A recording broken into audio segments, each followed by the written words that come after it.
Incline a sua cabeça e depois logo inicio esse assunto que é de extrema importância. Me presta meu celular, que tem informação. Eu estou tendo uma informação importante aqui. Vamos orar. Pai querido, obrigado. Obrigado por estar na tua presença. Obrigado pelo teu grande amor. Obrigado, Senhor, por poder compartilhar com os teus filhos, Senhor, a tua palavra. Peço ao Senhor que nesse momento o teu Espírito, o Espírito Santo, venha lembrar aquilo que eu estudei acerca desse assunto e, Senhor amado, me ensinar aquilo que eu não sei. Que teu Espírito tenha liberdade de trabalhar entre nós e eu externo a minha total dependência do teu Espírito Santo, em nome de Jesus. Muito bem, nós estamos ministrando sobre as 70 semanas de Daniel, embasado no livro do profeta Daniel, capítulo de número 9, versículos de números 23 até o último versículo, exatamente que fala sobre as 70 semanas de Daniel. Quando eu ministro a escatologia, eu prefiro dar prioridade, dar ênfase, melhor dizendo isso, dar ênfase às 70 semanas de Daniel. Ele fica muito mais claro, muito mais objetivo, muito mais entendido. Todavia, nós falamos aqui para vocês, ensinamos para vocês, e os que me ouvem também através da internet, são sabedores de que o que eu vos ensinei, que as 70 semanas de Daniel é exclusiva para o povo de Israel. É exclusiva para os judeus, né? E os judeus de Israel é o relógio do mundo. Né? É o relógio do mundo. 70 semanas de Daniel não é para a igreja, é para a nação de Israel, é para o povo hebreu e para Jerusalém, né, que hoje, na verdade, a capital de Israel é Tel Aviv, mas quando Cristo se manifestar e implantar o seu governo milenar na terra, né, Cristo vai se sentar e governar de Jerusalém. Jerusalém será a capital mundial da época do milênio. Muito bem, e nessas 70 semanas nós compreendemos, né, falamos para vocês, que essas semanas não é de dias. Semana dentro da nossa cronologia, uma semana tem quantos dias? Dentro da nossa cronologia, nosso calendário normal. Uma semana tem quantos dias? 7 dias. Todavia, a profecia das 70 semanas de Daniel não são semanas de dias, são semanas de anos. São semanas de anos. 70 semanas. Obviamente, cada ano tem 7, cada semana tem 7 anos. Se você tem exatamente 70 semanas, você tem um total de 490 anos. Tá? Então, nós explicamos aqui a vocês, em relação a isso, vou recapitular, mas eu quero trazer uma memória de vocês, que eu terminei falando na semana passada, que a igreja não passará pela grande tribulação. Existem 3 linhas que interpretam o sistema tribulacionista, exatamente 3 escolas diferenciadas. A pré-tribulacionista, essa que a gente defende, e tem inúmeros textos que afirmam que a igreja vai ser arrebatada antes da grande tribulação, e existem os tribulacionistas, né, ou mesotribulacionista. Eles pode ser compreendido quando fala tribulacionista ou mesotribulacionista, está falando da mesma escola. O mesotribulacionista vai defender a ideia de que a igreja vai ser arrebatada no meio da grande tribulação. E existem aqueles que defendem a ideia de que a igreja será arrebatada após a grande tribulação, né, que exatamente são os pós-tribulacionistas. Essas 3 escolas, nós defendemos a ideia exatamente de que Cristo vem antes, embasado em vários textos bíblicos, e eu quero exatamente trazer à memória alguns deles. Por exemplo, durante essa pandemia, foi muito usado um texto, ou melhor, quando iniciou a pandemia, foi muito usado um texto bíblico para dar base a essa pandemia. Muita gente usaram Isaías 26, 20. Coloca no texto, no painel, Isaías 26, 20. Muita gente usaram, e para dar margem, para fazer apologia a essa questão de ficar em casa, embasado neste versículo aqui. Muita gente dizia, irmãos, a Bíblia já diz mesmo, então a gente tem que ficar em casa, porque a Bíblia está mandando a gente ficar em casa. Como é que o texto diz? Leia para mim, 2, 3. Fecha as tuas portas sobre ti e esconde-te por um momento, por uma quarentena, até que passe a pandemia. Foi muito usado isso aqui. Foi muito usado, muitos teólogos usaram isso aqui, muita gente usou, muitos dirigentes de campanha usou isso aqui para dizer, irmão, está na Bíblia, o Covid-19 está na Bíblia e Jesus mandou entrar no quarto e ficar a sua quarentena. Quantos já ouviram, pelo menos? Eu ouvi um montão de gente falando isso. Muito bem. Então, quando a gente analisa um texto disso aí, não tem nada a ver com a pandemia, não tem nada a ver com o Covid-19. Absolutamente nada. Isso aí é uma mensagem profética de Isaías, falando exatamente sobre a igreja. Aí, observe bem, vai, pois, meu povo, observe bem, que a igreja é o Israel de Deus. É uma profecia lá para frente, não é uma profecia atualizada. Quando a gente lê Daniel, a gente fala o povo de Deus, se refere a Israel. Aqui é Isaías profetizando para o futuro. Ele não está se referindo a Israel, ele está se referindo exatamente à igreja. Aí está exatamente falando que a igreja vai ser livre da grande tribulação. Por algumas situações a gente interpreta isso. Vai, pois, povo meu, vai, pois, igreja. Entra nos teus quartos e fecha as tuas portas sobre ti e esconde-te por um momento até que passe o quê? Essa ira, a interpretação de clara ira é a grande tribulação. Toda vez que a Bíblia fala exatamente da ira de Deus, ela fala especificamente de um momento. De um momento. Aí está falando de um momento, de um tempo. E a ira de Deus, nada mais, nada menos é que a manifestação da ira de Deus é a grande tribulação para o povo de Israel. Porque a grande tribulação, ela é primária para punir Israel. Ela é secundária para punir os crentes deixados. Mas, primariamente, a punição, o juízo de Deus sobre Israel é a grande tribulação. Então, esse texto é muito claro que se refere à igreja. A igreja ela não passa pela grande tribulação, ela se esconde. Ela se esconde em quais quartos? A gente vai analisar com o arrebatamento da igreja, quando ela estiver diante das bodas do Cordeiro, casamento, depois estará exatamente diante do tribunal de Cristo. Tudo isso ela é chamada o quê? Ao aposento. Ela é chamada para ser recolhida. Ela é chamada para ser guardada, até que passe a ira na terra. A ira é o período de 7 anos. Aí, depois que terminar a ira, ela volta com o noivo. Ela desce com o noivo e instala, então, o milênio. Então, esse texto é um texto exatamente que está fazendo alusão à igreja sendo protegida e guardada da grande tribulação. Quer ver um outro fato? Nós temos também no livro do Evangelho de Mateus, capítulo de número 24, nós temos 25, nós temos algumas parábolas. Existe a parábola das virgens, as virgens prudentes e as virgens loucas. Mateus capítulo 25, ok? Fechado? Todo mundo entendeu? Mateus 25. Ali tem a parábola das virgens prudentes e também a parábola das virgens loucas. Uma parábola só falando das virgens. Virgens ali não é igreja. Obviamente está falando, não é a noiva. Ali faz alusão ao noivo e não às virgens. As virgens são aquelas que acompanham o noivo. Também esse texto traz uma explicação que pode se comparar à igreja. As prudentes, ela é comparada à igreja. As loucas, não. As loucas, ela não compara à igreja. As prudentes, sim. Então, existe exatamente uma aplicação do texto que ela pode se referir à igreja, não às 10 virgens, porém apenas 5, as que entraram com Cristo no aposento. Ali se refere exatamente à igreja, ok? Então, observe bem. Quando a Bíblia fala da parábola das 10 virgens, a Bíblia fala de uma outra parábola, no capítulo 24, Jesus vai falar também sobre, quer ver, Mateus 24, 40. Põe, por favor, aí, Mateus 24, 40. Olha só, estando 2 no campo, será levado um e deixado. A gente entende, a gente vai compreendendo a Bíblia, que geralmente essas parábolas contadas por Jesus, estarão 2 no campo, um será levado, o outro. Estarão 2 no moinho, um será levado, o outro. Aí depois as virgens, são 10 virgens, 5 entram e 5 ficam.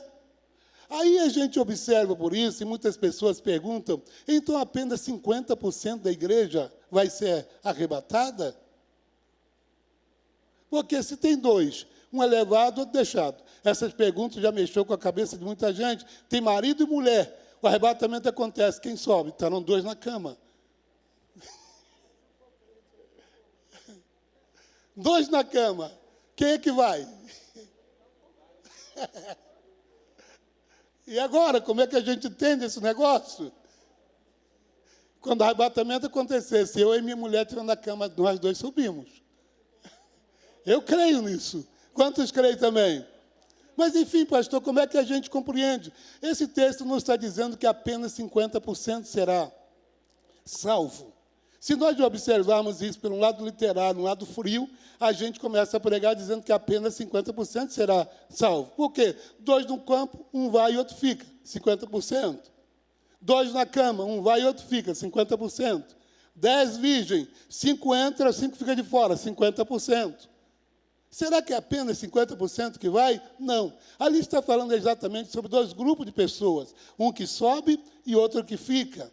Nós sabemos que existem teólogos que dizem que existem 2 igrejas. Eu já ouvi isso falar muito aí, que tem 2 igrejas. Uma que fica e outra aqui. Uma que fica e outra aqui. Não, na verdade, a que fica não é igreja. A gente diz que é igreja, mas não é igreja. Igreja, a noiva é a que sobe. Tá? Mas existe dentro das igrejas, no sentido global, universal, a gente sabe que vai ter gente que vai ficar e gente que vai subir. Então, esse número não é literário, esse número é simbólico, dizendo que nem todos que estão no templo subirão. Vai ter gente dentro do mesmo templo, quem sabe, vai subir todo mundo, vai ter templo que vai subir só um. Entendeu? Então, não é uma questão literária, é simplesmente para avisar nós, é simbólico, de que apenas uma parte, 2 grupos, um sobe e outro desce. Um entra, outro fica de fora. Simplesmente isso. Né? Muito bem. Então, aqui, as virgens que entram com o noivo, ela compara-se à noiva, à igreja. A que fica do lado de fora compara-se aos crentes que não foram arrebatados. E crente que não é arrebatado, ele não está incluso como igreja. Porque para que esse crente venha a ser salvo, ele vai ter que dar a própria vida para salvar-se durante a grande tribulação e não receberá galardão nenhum. A noiva será presenteada, a noiva será recebida pelo noivo nos ares, a noiva sentará às bodas do cordeiro, vai haver festa de casamento no céu. Aleluia! Então, quem fica não é noiva. Então, por isso que eu tenho que descaracterizar essa questão, essa fala de que tem 2 igrejas na terra, uma que sobe e outra que vai. Só tem uma. A que sobe, a que fica não é. A que fica esteve com Jesus, andou com Jesus, ouviu a palavra de Jesus, mas não se converteu. Aleluia. Glória ao nome do Senhor. Então, por que eu afirmo, a Bíblia tem inúmeros textos que afirmam que a igreja não passará pela grande tribulação? Esse é um dos textos. Temos um outro fato interessante. Nós temos 2 homens no Antigo Testamento que nenhum deles passaram pela morte. Quem foram? Quem foram? Escola dominical. Quem foram? Enoque e Elias. Esses 2 homens foram trasladados. Observe bem. Vocês acham que Elias foi arrebatado na carruagem de fogo? Hã? Quantos acham que sim? Não, ele não foi arrebatado na carruagem de fogo. A carruagem de fogo desceu para separar ele de Eliseu. Quando separou, ele foi arrebatado no redemoinho. Ok? Então, muita gente está querendo subir na carruagem de fogo. Que Elias subiu, só que Elias não subiu no carruagem. Ok? Então, observe bem que esses 2 homens é a figura da igreja. Tanto Enoque quanto Elias. Enoque viveu quantos anos na terra? Quantos anos Enoque viveu na terra? 365 anos. Ele andou 300 anos com Deus. Com 65 anos de idade, Enoque decide andar com Deus. Todos os dias, Deus descia e andava com Enoque. Todos os dias, Deus descia e andava com Enoque. A igreja, o que acontece com a igreja hoje? Todos os dias, Deus desce e anda com a igreja. Quantos têm sentido a presença dele? Ele anda comigo, ele desce para andar comigo. Ele está comigo, amém? Glória a Deus. Então, passaram exatamente 300 anos, Deus descendo para andar com Enoque. Sabe que chegou um momento de... Deus chegou, obviamente eu estou parafraseando isso, Deus chegou à conclusão seguinte: de tanto eu descer para andar com Enoque se parecer tanto comigo, está na hora de eu mudar o trajeto. Agora quem sobe para andar comigo é Ele. Aleluia! Sobe, Enoque! Aí ele desaparece da terra. Então, de tanto andar com Cristo e se parecer com Ele, vai ter um dia que vão procurar a gente e não vai achar, porque nós seremos trasladados e estaremos para sempre com o Senhor. Aleluia. E Elias e Enoque é exatamente duas figuras que simboliza a igreja, de crentes que não passarão pela morte. Paulo, quando escreve aos Tessalonicenses, ele disse que nem todos dormiremos. Dormir, ele fala exatamente, dormir é o sono, é a morte. É incrível que o mesmo Paulo, quando fala aos Coríntios, no episódio da Santa Ceia, ele vem falando sobre não tomar a ceia sem examinar a si mesmo, porque aquele que come e bebe indignamente, come e bebe para a sua própria condenação. Depois ele vai dizer, por causa disso, há entre vós muitos e muitos. Então tem muita gente morrendo precocemente por causa de vida errada, por não examinar o ato da ceia. Tem muita gente morrendo antes do tempo, precocemente. Então, observe bem, Paulo chega a dizer o seguinte: eu não quero, irmãos, que sejais ignorantes como os demais, que não têm esperança. Aí vai falar exatamente que nem todos dormiremos, mas seremos arrebatados. Estaremos para sempre com o Senhor. Quando nós falamos da volta de Jesus, é algo que eu quero falar daqui a pouco, como é que a volta de Jesus se divide. Não é apenas em uma única etapa. São algumas etapas que eu quero explicar para vocês. Mas vamos seguir aqui. Então, os irmãos entenderam que, na verdade, a igreja não passará pela grande tribulação. Citamos esses exemplos das parábolas, citamos o exemplo das virgens loucas e prudentes, citamos o exemplo de Enoque e Elias. Quer ver um outro exemplo, claro, que todos vocês estão acostumados a estudar? O exemplo de Ló. Ló em Sodoma e Gomorra. Mesmo embora que a gente sabe que Ló foi vacilão para caramba, Ló vacilou muito. Vacilou muito. Mesmo assim, a Bíblia caracteriza ele como justo Ló.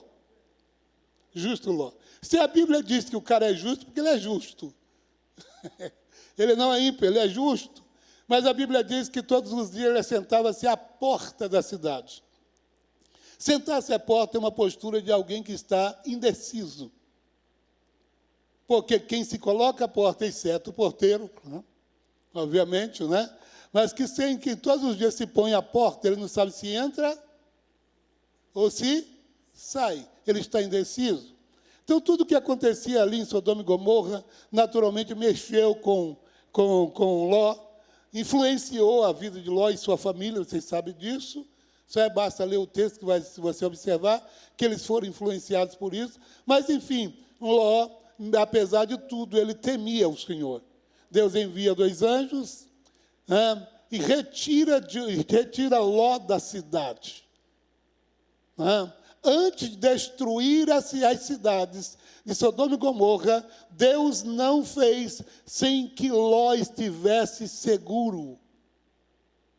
Escute, igreja, o mundo não será destruído sem antes aí Deus tirar a sua noiva da terra. Aleluia!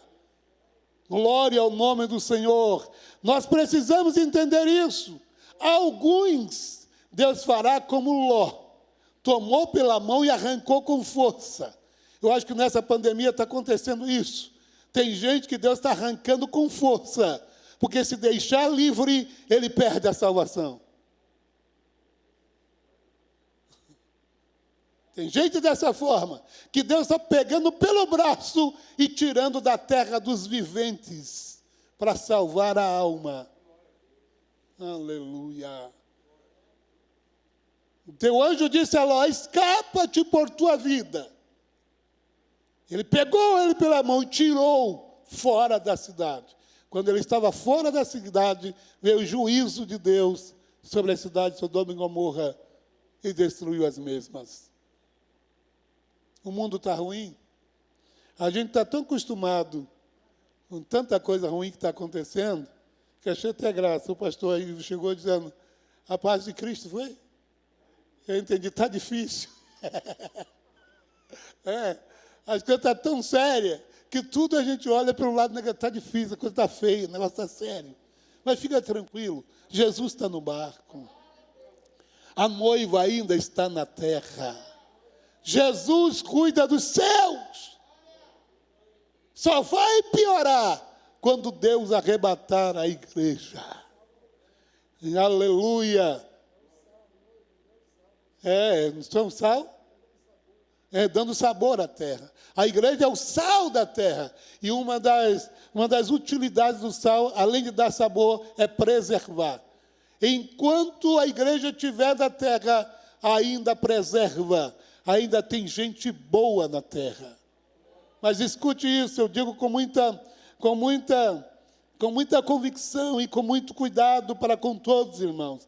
Estejamos alertas. Estejamos alerta porque tem muita gente sendo enganada, principalmente pelo sistema socialista marxista, que está dominando o mundo. Dominando o mundo. E a ideologia do anticristo é exatamente esta. Assim como existe a trindade divina, Pai, Filho e Espírito Santo, existe a trindade satânica. O anticristo, a besta, falso profeta. Trindade satânica. Existe também. Conforme disse para vocês, há muitas especulações. O Papa hoje aparece nas mídias querendo reformar a Bíblia, dizendo que a Bíblia está antiga, nem tudo aquilo se cumpre. Aí tem muita gente defendendo o Papa, é o falso profeta. Ainda não é. Ainda não é. Mas que estão preparando o cenário para o falso profeta está. Tranquilamente. De onde vem o anticristo? Eu não sei. Eu não afirmo nada que não sei e que a Bíblia não dá certeza. Existem especulações, mas a afirmação de onde ele vem, eu não sei. Eu não sei, mas que ele vem, vem. Mas antes dele vir, a gente vai. Aleluia. Glória ao nome do Senhor. Então, fique tranquilo. As especulações são tantas. Antes do Trump ser presidente, era o Barack Obama. Quando Barack Obama iniciou o governo, havia muitas especulações teológicas escatológicas, dizendo que Barack Obama era o anticristo. E o Barack Obama foi, mas o filho dele, quer dizer, o vice dele ficou aí.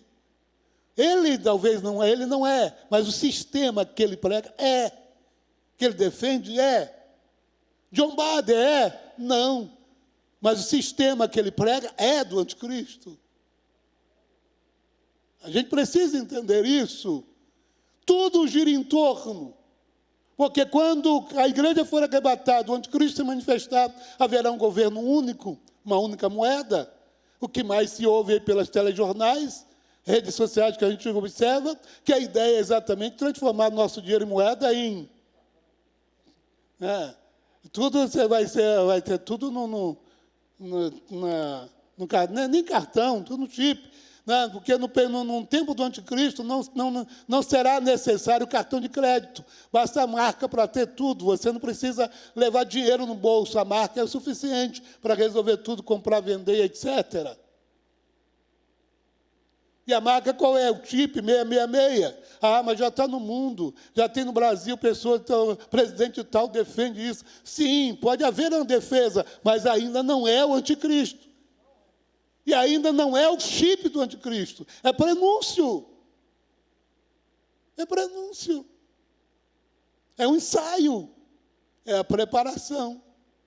Porque quando o anticristo se manifestar, o mundo todo estará organizado para a implantação do seu governo. Ok? Mas vamos lá. Muito bem, nós entendemos então que as 70 semanas de Daniel não é exatamente para a igreja, é para quem? Fale mais forte, é para quem? É Israel. 70 semanas de Daniel é para Israel. Todavia, Israel sendo o relógio do mundo, nós precisamos observar o relógio, olhar para a figueira. Não foi isso que Jesus falou? Olhar para quem? Para a figueira. Quem é a figueira? Israel. Como ela começar a dar frutos, é porque, de fato, está próximo à colheita.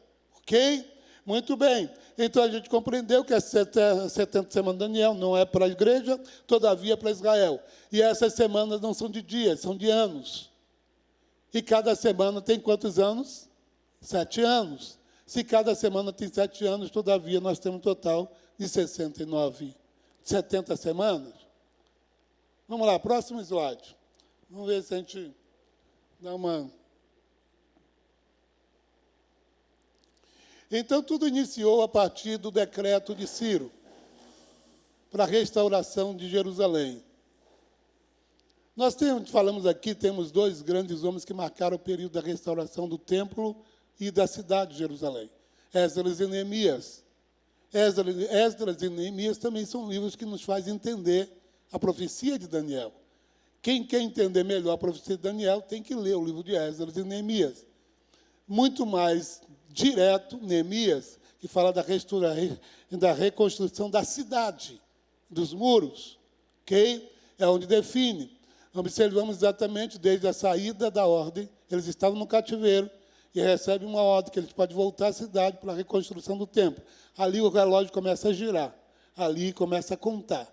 Quando o rei da ordem, Dário da ordem, que eles poderiam voltar para essa cidade, reconstruir a cidade, ali o relógio começa a girar.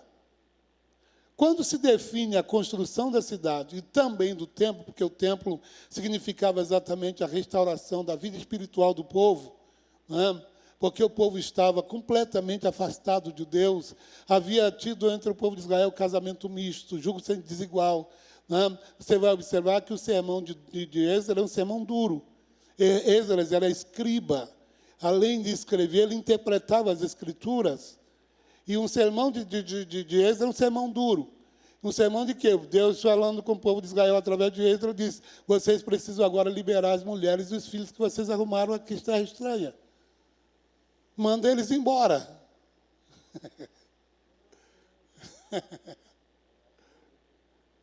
É duro, não é? Porque aquilo ali foi resultado de desobediência. Mistura.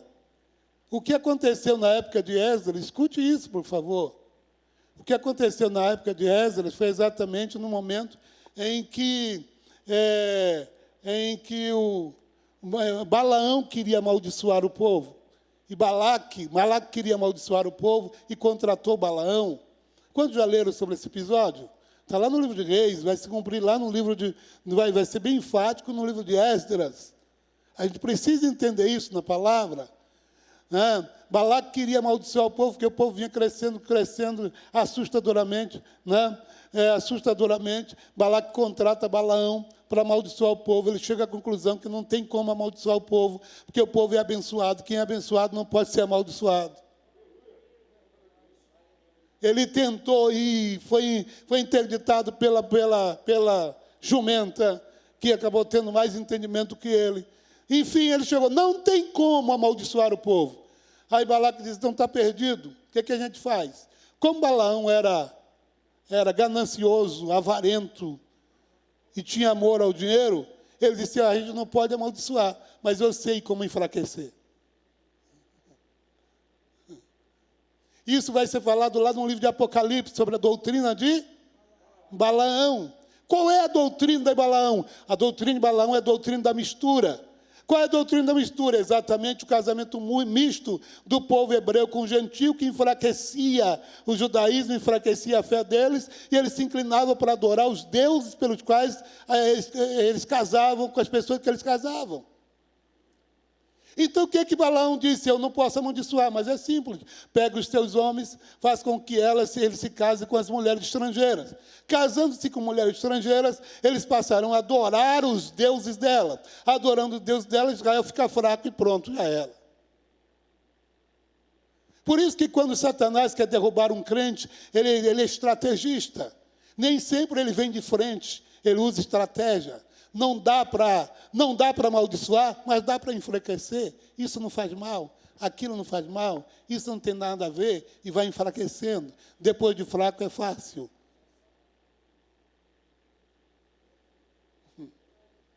Quem está entendendo, diga glória a Deus. Então, o sermão de Esdras era exatamente por causa da desobediência do povo. Eles não tinham que casar-se com mulheres estrangeiras. Deus falou isso através de Moisés e profeta, de outros, mas eles tinham que permanecer servindo apenas um Deus. Eu falei aqui na semana passada que Israel tem períodos das suas fases que ele muda o seu tipo de adoração.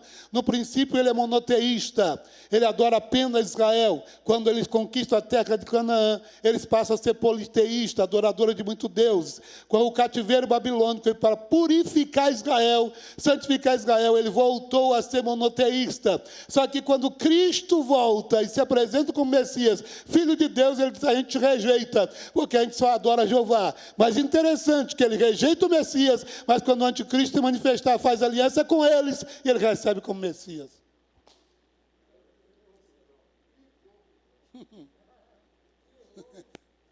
Olha a situação de Israel. Então, na verdade, o relógio começa a girar a partir da saída da ordem, para quem lê o livro de Daniel, exatamente a partir de Dário. Né? Na estátua de Nabucodonosor, nós temos ali a cabeça de ouro, peito de prata, coxas de bronze e pés,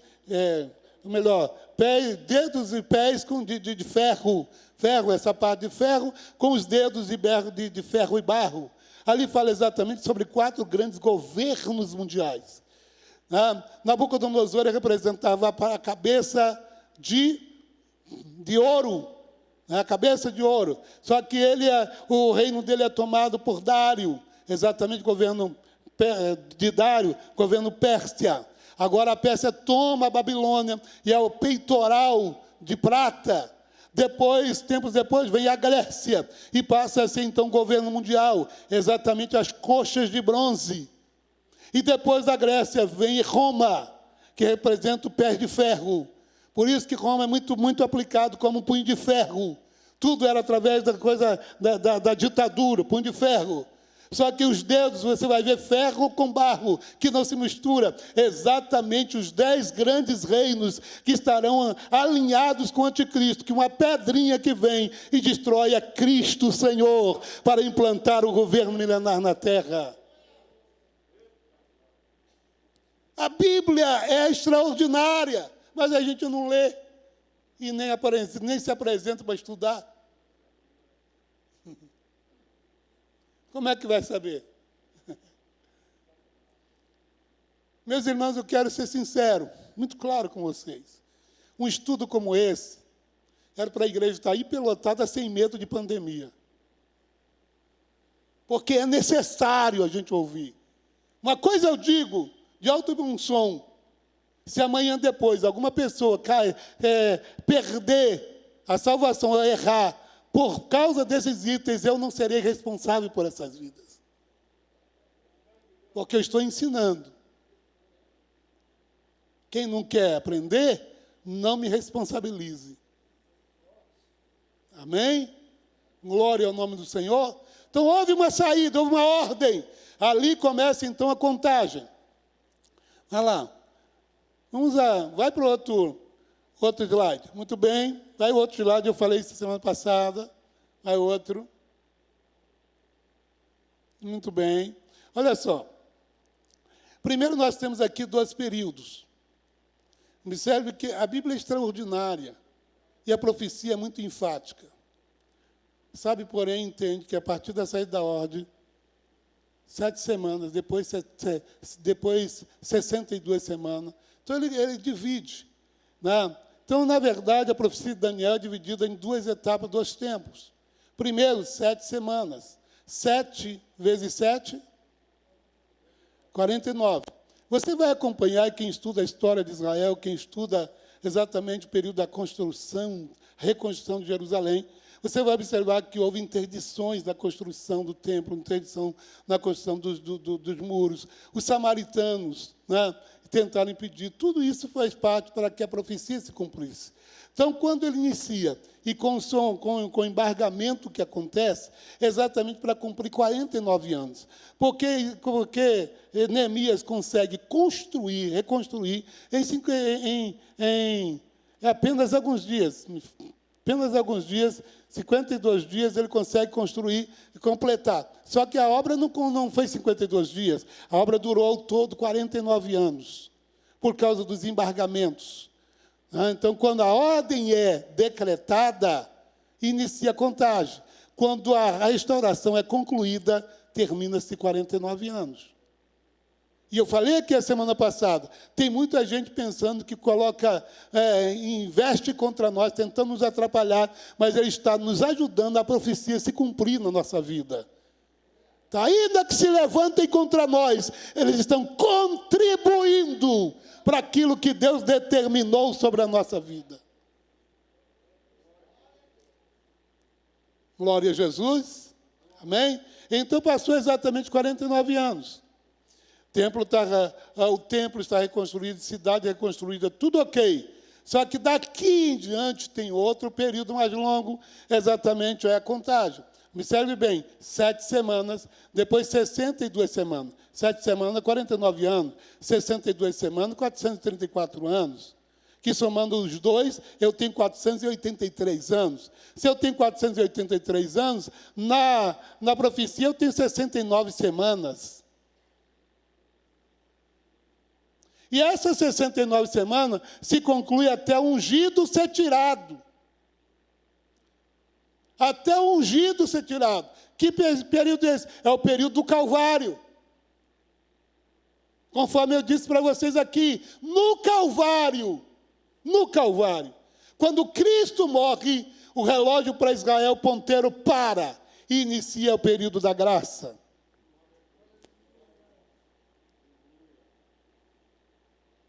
Agora escute uma coisa aqui. Nós estamos exatamente na 6ª dispensação, chamada graça, que se iniciou no Calvário e termina no arrebatamento da igreja. Então, nós estamos na 6ª dispensação. Pare e pense comigo. Primeira dispensação, a dispensação da inocência. Primeira. Segundo é a consciência. Segundo. Terceiro, governo humano. Terceiro. Quarto, a dispensação da promessa. Cada dispensação dessa tem um personagem que marca. Cada dispensação dessa tem um personagem que marca. Por exemplo, o que marca a inocência e a consciência é Adão e Eva. O governo humano, período exatamente de Noé. Da promessa. Quem é que marca a dispensação da promessa? Alguém pode dizer? Abraão. Só que depois da dispensação da promessa vem a dispensação da lei. Quem é o personagem que marca a dispensação da lei? Quem é? Moisés. Moisés é o personagem que marca a dispensação da lei. Terminou a dispensação da lei, exatamente no Calvário. No Calvário inicia a 6ª dispensação, que é a graça. E quem marca a dispensação da graça? Quem marca? A igreja. A igreja que marca a dispensação da graça. A dispensação da graça é para a igreja. Está entendendo? Então, quando Jesus arrebatar a igreja, parou a dispensação da graça. Então, pare com esse negócio de você dizer que se não for na primeira, vai na segunda. Se tu não está aguentando a primeira, vai na segunda como?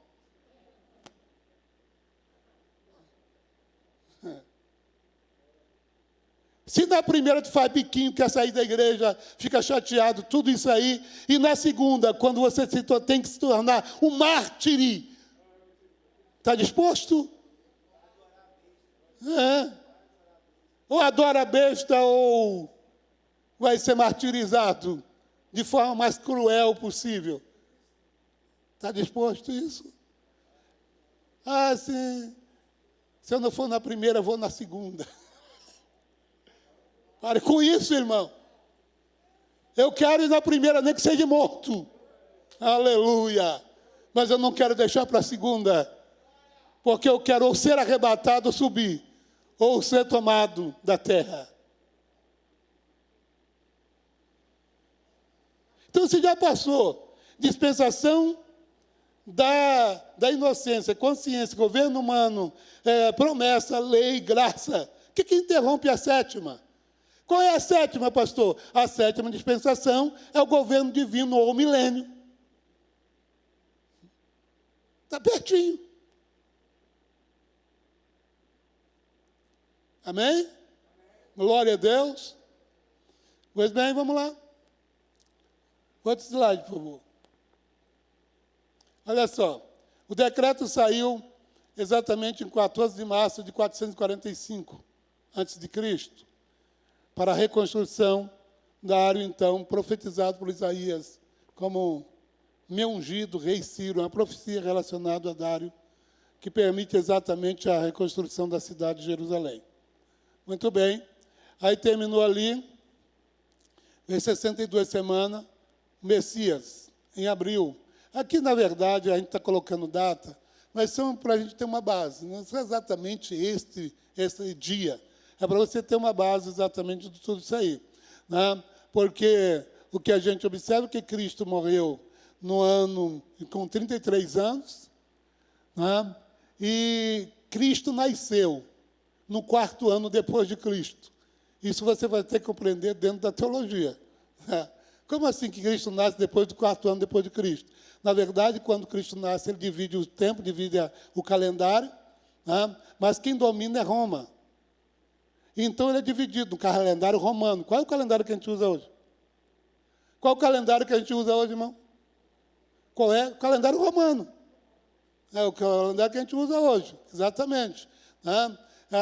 O calendário de Israel está no ano 6.000, quase 7.000 já.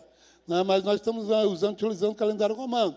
Então, quando Cristo nasce, ele nasce exatamente no 4º ano do domínio de Roma. Por isso que é AD. AD ali, mas é antes de Cristo. A sigla AD significa Anno Domini, ano do domínio de Roma. Ano que Roma domina a terra. Ok? Obviamente saiu esse AD e passou a ser DC, porque tudo hoje é simbolizado exatamente através de Cristo. Mas dentro do calendário é AD. A sigla AD significa Ano do Domínio de Roma. Anno Domini. E Cristo nasce no 4º ano, mais ou menos 4 anos depois de Cristo, o Anno Domini, do domínio de Roma. Ok? E então isso acontece. Aí nós temos exatamente quando se cumpre. Quando Cristo é tirado, se cumpre 434 anos, com mais 49, se completa exatamente 483 anos. Desde a saída da ordem, até o Messias, se passou 483 anos. Amém? Quantos entenderam? Diga glória a Deus. É meio complexo, né? Mas deu para entender alguma coisa? Deu, irmão? Tem. Eu vou abrir uma pergunta. Mas deixa eu concluir aqui, para a gente poder, semana que vem, dar uma adiantada amanhã. Vamos lá para o outro. Olha só. Nós temos aí textos bíblicos, capítulo 26, do capítulo 9, versículo 26 do capítulo 9 de Daniel. Depois de 62 semanas, será cortado ungido, será tirado ungido, e nada lhe substituirá. Povo de um príncipe, naturalmente esse príncipe é aquele que vai dominar Roma, e 70 anos após, vai destruir Jerusalém, sobre o domínio do general Tito, né? Estava governando e resolve queimar, destruir Jerusalém. Tudo isso aí. Tá? Príncipe que há de vir, destruirá a cidade e o santuário. Foi tudo isso que aconteceu isso. E o fim será a inundação. Até o fim haverá guerra. Aí passa o outro slide para mim, por favor. Será cortado o Messias. Quando o Messias é cortado, cumpre-se a profecia de 483 anos. Aí, como diz o profeta Isaías, pela opressão e pelo juízo foi o quê? Lê para mim. Pela opressão e pelo juízo foi? Leia para mim mais forte. Está dando para enxergar? Está vendo não, né? Então diminui uma luz aqui para mim. Diminui um pouquinho. Aí, melhorou. Aí, melhorou ainda. Mas aí, tá bom. Agora dá, não dá? Dá? Então, pela opressão e pelo juízo foi arrebatado. E quem, dentro da sua...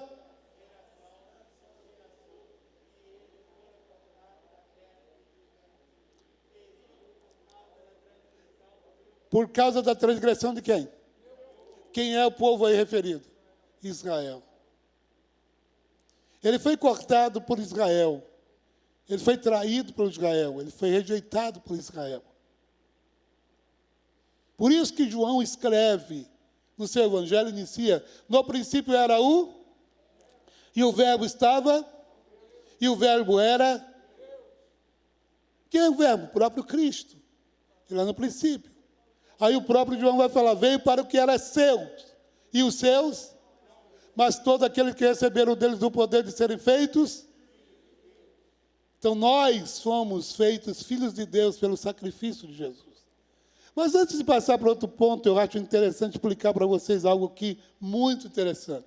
Existem 3 povos na terra. Existem 3 povos na terra. Quantos povos há? Muito bem, quem são? Israel, gentil e igreja. Existem 3 povos na terra. Quem são? Nós observamos que existe uma profecia direcionada a Israel. Israel será salva. Como nação, sim. Será salva. E eu vou explicar durante o estudo como ela será salva, mas será. Agora, escute só. Israel é a esposa de Deus. Traiu o Senhor. Deus manda escrever Oséias, tipificar tudo isso no livro do profeta Oséias. Depois vem o noivo, Jesus. Quem é a noiva? A igreja. A noiva não trai. A noiva é pura. A noiva é pura. A noiva é virgem. Aleluia. A noiva não tem rugas, nem defeito algum. Amandarabia Astúria. A noiva não se prostitui. Aleluia. Então nós temos Israel. Depois nós temos o gentio. Depois temos igreja. Onde estamos classificados? Igreja. Quem éramos? O que Pedro diz? Nós éramos gentios, mas agora não somos mais. Quem somos? Igreja. Então, observe bem.